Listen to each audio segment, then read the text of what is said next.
इस कार्यक्रम के पुण्यार्चक हैं भगवान नेमिनाथ दिगंबर जैन मंदिर, सुस दिगंबर जैन मंदिर समिति, अंतर्गत जैन संघ पुणे, JSP, ज्ञानोदय जैन सोसाइटी के सामने भगवान नेमिनाथ चौक, सुसगांव, पुणे।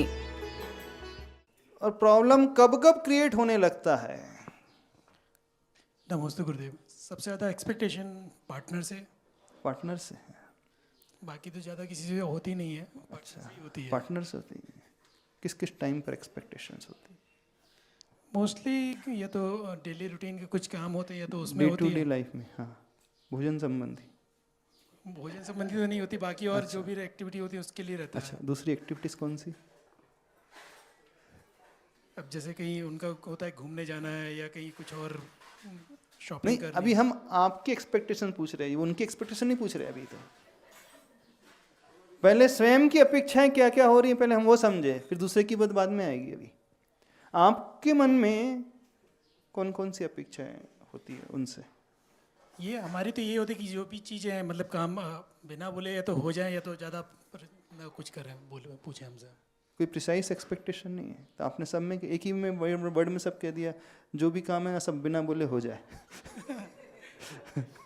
सब कुछ कह दिया। सोचो सोचो, प्रिसाइसली सोचो, किस कार्य को लेकर के सबसे ज्यादा अपेक्षाएं रहती है? देखना, आप लोग कभी सोचते भी नहीं, विचारते ही नहीं। कौन से कार्य को लेकर? और आपस में कॉन्फ्लिक्ट्स कब पैदा होता है जनरली?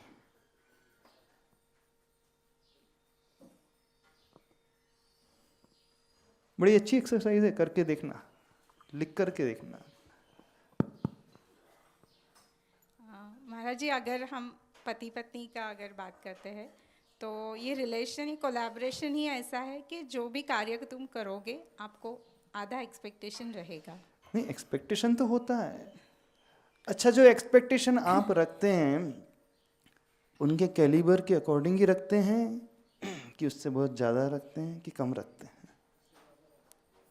अब थोड़ा सा आगे दूसरा पॉइंट है। यहाँ पे चिंतन नहीं होता है। हाँ, यहाँ पे चिंतन नहीं होता है कि कैलिबर क्या है। हाँ, एक्सपेक्टेशंस बस एक्सपेक्टेशंस होते हैं। एक्सपेक्टेशन ठीक है, साथ में रहे तो हो जाएगी। हाँ। पर उनकी योग्यता है भी कि नहीं उतनी देने की जितनी आप रख रहे हैं? जैसे फॉर एग्जांपल मैं हाँ। बताऊँ, अगर पेरेंटिंग में अगर एक्सपेक्टेशंस है तो वहाँ पे ये होता है कि कॉन्फ्लिक्ट ऑफ थॉट भी हो सकता है। कि हर एक की पेरेंटिंग स्टाइल अलग है। हाँ, तो वहाँ पे एक्सपेक्टेशन हो जाती है कि जो सही वे है पेरेंटिंग का उस वे से पेरेंटिंग हो, और वो कैलिबर है नहीं। जो सही वे उस वे से पेरेंटिंग हो। अब सामने वाले का नेचर क्या है? अब कोई बहुत रिजर्व पर्सन रहता है और कोई बहुत ज़्यादा रिजर्व नहीं रहता है, एक्सट्रोवर्ट रहता है, बढ़िया। दूसरी चीज, उसके पास टाइम बहुत लिमिटेड है। आपने उनकी कंडीशन से देखने की कोशिश की है कभी? उस सिचुएशन को समझने की कोशिश की है? देखो, ये कैसे पॉसिबल होगा? जैन धर्म में एक बड़ा अच्छा कंसेप्ट आता है, अनेकांत का कंसेप्ट। यदि इस अनेकांत के सिद्धांत को हम समझ लें तो बहुत कुछ बैलेंस आसानी से हो जाएगा। प्रॉब्लम ये होता है, हर व्यक्ति सिर्फ अपने ही चश्मे से दुनिया को देखने की कोशिश करता है, सामने वाले को देखने की कोशिश करता है। कभी कभी उसके चश्मे से भी देखने की कोशिश तो करें हम। हमें जो दिखाई देगा सिर्फ हमारे चश्मे से दिखेगा, लेकिन उसके चश्मे से हमें नहीं दिखेगा ना। उसके भी चश्मे से देखने की कोशिश तो करो, आखिर उसे क्या दिख रहा है। वही प्रॉब्लम आ रहे हैं। आपने उसके एंगल से सोचने की कोशिश नहीं की, सामने वाले के एंगल से, वो किस परिस्थिति में रह रहा है, उसे कितना बियर करना पड़ रहा है, कितना वर्कलोड है, वटेवर जो भी हो सकता है, और उनका कैलिबर कैसा है, यह भी चेक करने की कोशिश करें। कभी ये सोचने की कोशिश करते हो आप लोग? हाँ। कितने लोग अनेकांत के सिद्धांत को, अनेकांत मतलब जानते हो क्या होता है?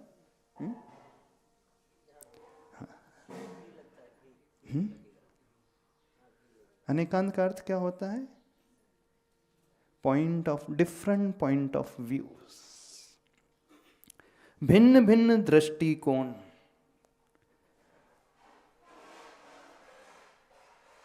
एक बिल्डिंग है, एग्जाम्पल देते हैं।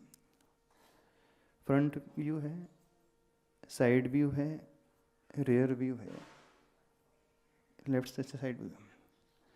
अब उसका जो फ्रंट एलिवेशन अलग रहेगा, उसका रियर व्यू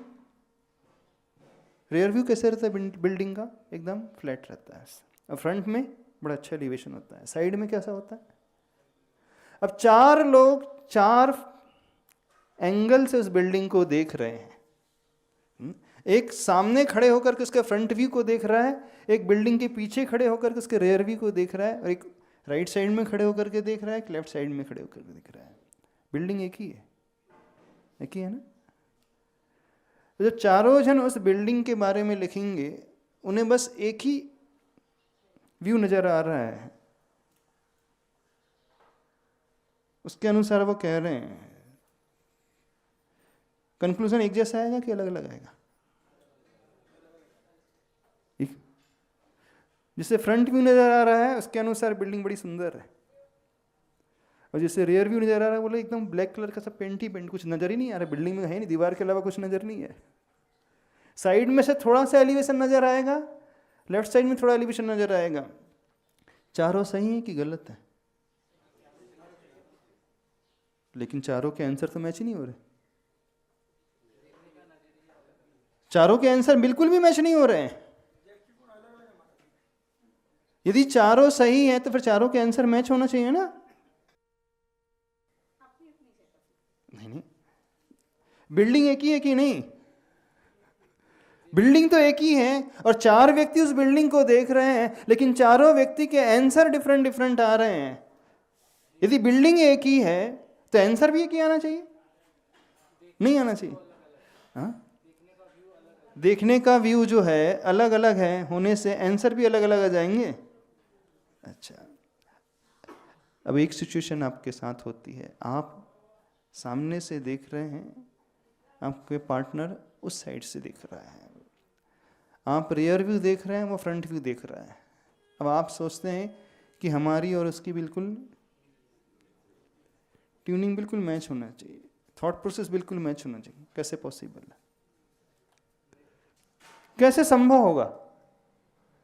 असंभव में आप संभव को देखने की कोशिश कर रहे हैं, जो हो ही नहीं सकता। यदि आप चाहते हैं कि आपके आंसर उसके आंसर से मैच हो, तो क्या करना पड़ेगा? आपको भी अपनी डायरेक्शन बदल करके उस स्पॉट पे खड़ा होना पड़ेगा जिस स्पॉट पे वो खड़ा है।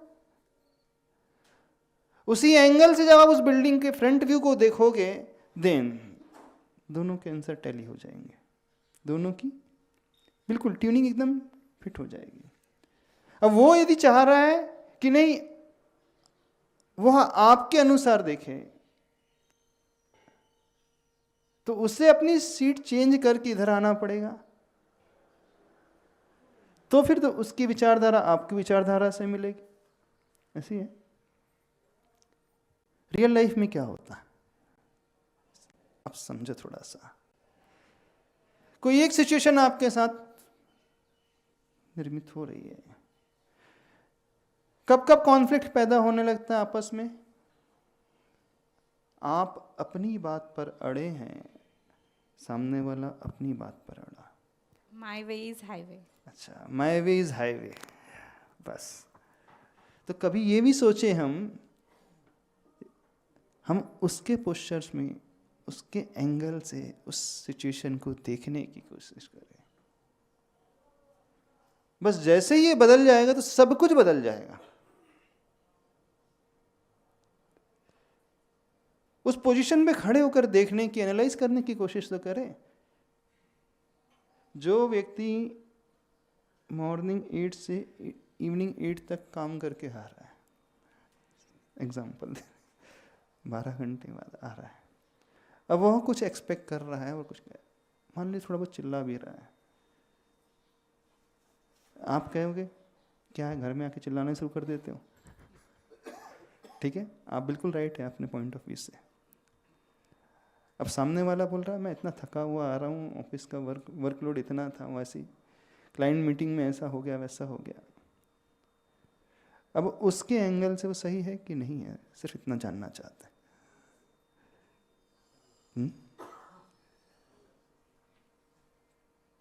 क्या है, समझने की कोशिश करें। दुनिया के सारे विसंवाद बड़ी आसानी से हल हो सकते हैं।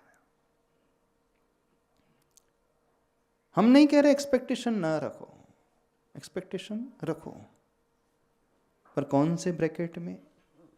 Zero bracket, moderate bracket, high expectation bracket.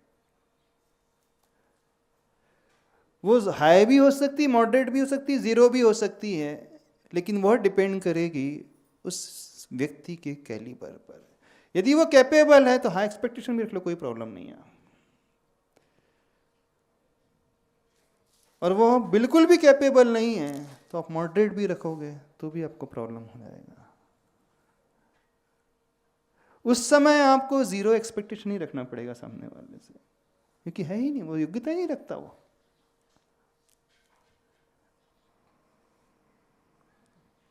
क्या समझ में आ रहा है? बात समझ में आ रहा है? आप अपने आप को कौन से ब्रैकेट में रखते हो? जीरो एक्सपेक्टेशन ब्रैकेट में, मॉडरेट एक्सपेक्टेशन ब्रैकेट में, कि हाई एक्सपेक्टेशन ब्रैकेट में? हाँ बोलिए। नमस्ते महाराज जी। महाराज जी, इसमें काफ़ी कुछ जो बेसिक इनहेरेंट क्वालिटी होती है, जो जैसे उसका नेचर है, स्वभाव है, या उसका पेशेंस लेवल है, हाँ, तो ये सब काफ़ी चीज़ें उसके ऊपर डिपेंड करती है कि उसका एक्सप्रेशन लेवल में या उसका रिएक्शन कैसे रहेगा। सपोज किसी का सरल और सीधा स्वभाव होता है, तो उसका फिर अपना जो नेचर है वो कैसे रहेगा, तो उन दोनों के गैप का वो भी इम्पेक्ट करता है। ठीक है, उसका नेचर है, उसके साथ ही रहेगा। अब जो ग्रीन कलर है वो ग्रीन ही रहेगा ना। आप क्यों एक्सपेक्ट करें कि ग्रीन कलर रेड बन जाए? हाँ, वो तो अभी हो सकता है तो आपको कलर ब्लाइंडनेस हो गया हो, है ना। जब कलर ब्लाइंडनेस हो जाता है तो ऐसे ही होता है ना, रेड और ग्रीन में डिफरेंशिएशन नहीं हो पाता। आप क्यों एक्सपेक्ट करते हो कि ग्रीन मुझे रेड ही नजर आना चाहिए? ग्रीन ग्रीन ही रहेगा, ग्रीन कभी रेड नहीं हो सकता है। रेड कलर हमेशा रेड रहेगा। आप रेड में ग्रीन और ग्रीन में रेड क्यों देखना चाहते हो? हाँ, खड़े होकर हाँ हाँ, मैं कॉर्डलेस लेके बोला। देखना कहाँ प्रॉब्लम आ रहा है, इस बात को समझने की कोशिश है। अब आपने कहा कि उसका नेचर ऐसा है, उसका नेचर ही रेड कलर वाला है, तो आप रेड कलर देखो। आप उससे क्या एक्सपेक्ट करो कि ग्रीन हो जाए? वो रेड कलर मीन्स उबलने वाला, है ना। Red is sine of danger ना। हाँ, और ग्रीन इज, ग्रीन क्या है? एकदम ट्रैफिक रूल्स में ना 3 सिग्नल होते हैं, रेड सिग्नल है, yellow signal and green signal है। तो रेड सिग्नल कह रहा है कि स्टॉप, हाँ, येलो सिग्नल बोलता है wait and watch, and green move away. ठीक है, हाँ। तो आप जिन जिन से एक्सपेक्टेशंस रखते हो अपनी लाइफ में, क्या कभी आपने ये जानने की सोची है, समझी, कोशिश की है कि वो रेड सिग्नल वाला है कि ग्रीन सिग्नल वाला है कि येलो वाला है? हाँ जी, एक क्वेश्चन है।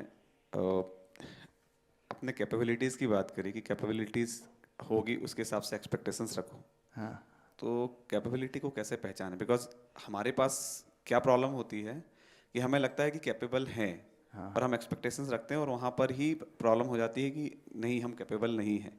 अब वो पॉइंट ऑफ व्यू कैसे चेंज करें? सिर्फ कैपेबिलिटी अकेली एक फैक्टर नहीं होता, उसके अलावा और भी फैक्टर्स हैं। एक व्यक्ति है, कैपेबल है, लेकिन किस सराउंडिंग से घिरा हुआ है ये भी हमें देखना पड़ेगा। एक व्यक्ति बहुत स्टूडेंट है, बहुत टैलेंटेड है, लेकिन बहुत पुअर कंडीशन वाला है, उसको दिन में 6 घंटे काम करना पड़ रहा है, उसका घर नहीं चल सकता, कोई घर में है नहीं, वही अकेला बच्चा घर को भी मैनेज कर रहा है, उसे स्टडी भी करना है, सब कुछ है, कैपेबल, टैलेंट बहुत है अब उसके भीतर, अब लेकिन टैलेंट तो है, अब स्कूल ही नहीं जा पा रहा है, कॉलेज ही नहीं अटेंड कर पा रहा है, 6 to 8 आवर्स उसे एक्स्ट्रा वर्क करना पड़ रहा है, जब वो अर्न करता है तो अपने घर को चला रहा है। अब आप एक्सपेक्ट कर रहे कि टैलेंटेड है तो इतना परसेंटेज आना चाहिए, अब बताना अब क्या होगा। सिर्फ कैपेबिलिटी के लिए नहीं कह रहे हैं, और भी फैक्टर्स है, उनको फैक्टर्स को हमें देखना पड़ेगा, वो कौन सी सराउंडिंग में है, किस कंडीशन में रह रहा है। हाँ महाराज जी, इसमें माइंडसेट का कितना फर्क पड़ेगा? बिकॉज व्हाट हैपन्स कि हमने बोला कैपेबल बस बच्चों के लिए है कि बच्चों को बोला कि आप कैपेबल नहीं हो। जिस दिन से हम बोलने शुरू करते हैं कि आप कैपेबल नहीं हो, तो अगर उन्होंने माइंडसेट में बिठा लिया कि मैं कैपेबल नहीं हूँ, नहीं तो वो बोलना तो है ही नहीं कैपेबल नहीं हो, और कैपेबिलिटी धीरे धीरे इम्प्रूव भी होती है, ऐसा नहीं है। जैसे अपन कहते हैं हर आत्मा में परमात्मा बनने की शक्ति है कि नहीं? कोई भी आत्मा ऐसी नहीं जिसमें परमात्मा बनने की शक्ति नहीं है, कोई भी व्यक्ति ऐसा नहीं जिसमें सुधरने की शक्ति नहीं है, कोई भी व्यक्ति ऐसा नहीं जिसमें आगे बढ़ने की शक्ति नहीं, क्षमता सब में है। लेकिन वह अपनी क्षमता को भूल गया है। जब अपनी क्षमता को भूल जाता है तो उसे जगाया जाता है, ये सुप्त है, उसकी चेतना को जागृत किया जाएगा, उसे मोटिवेट किया जाएगा। तो उसको मोटिवेट करने के लिए वैसी सराउंडिंग प्रोवाइड की जाएगी, इस प्रकार का माहौल बनाया जाएगा उसके सामने, ताकि अंदर से वो मोटिवेट हो, अंदर से इच्छा जागृत हो। जब मेरे भीतर भी क्षमता है, योग्यता है, और इनके भीतर भी है, उन्होंने अपनी योग्यताओं को यूटिलाइज करके इतना जीवन में आगे प्रोग्रेस कर लिया है, जब वो आगे प्रोग्रेस इतना अच्छे से कर सकते हैं तो मैं भी कर सकता हूँ। एक मोटिवेशन उसे मिलेगा तो धीरे धीरे वो भी जागृत होने लगेगा। तो कैपेबिलिटी सबके पास होती है, किसके पास कैपेबिलिटी नहीं है? सबकी कैपेबिलिटी प्राय सोई हुई है, मूर्छित है। तो कैपेबिलिटी में भी इंप्रूवमेंट होता है। अब हम सामने वाले से जो एक्सपेक्ट कर रहे हैं, कैपेबिलिटी एक ही फैक्टर नहीं है, और उसकी सराउंडिंग कैसी है, वो किस कंडीशन में रह रहा है, हमें ये भी देखना पड़ेगा। सो महाराज जी, लो एक्सपेक्टेशंस रख के हम कैपेबिलिटीज पे ध्यान दे सकते हैं कि हम उनको वो कर सकते हैं कि आप सक्षम हो इस चीज़ के लिए। ठीक है, अगर आपकी परिस्थितियाँ अभी सही नहीं है, हाँ स्पेशली बच्चों को लेकर बोल रहा हूँ, हाँ हाँ ठीक है, तो ये चीज़ इम्प्रूव हो जाएगी अगर तुम में अंदर आत्मविश्वास है कि ये पॉसिबल है। हाँ। अब आपने एक वर्ड का यूज़ किया, लो एक्सपेक्टेशन। देखना, लो एक्सपेक्टेशन से जीवन में खुशियाँ बहुत मिलती हैं। इस कार्यक्रम के पुण्यार्जक हैं भगवान नेमिनाथ दिगंबर जैन मंदिर, सुस्त दिगंबर जैन मंदिर समिति, अंतर्गत जैन संघ पुणे, JSP, ज्ञानोदय जैन सोसाइटी के सामने भगवान नेमिनाथ चौक, सुसगांव, पुणे।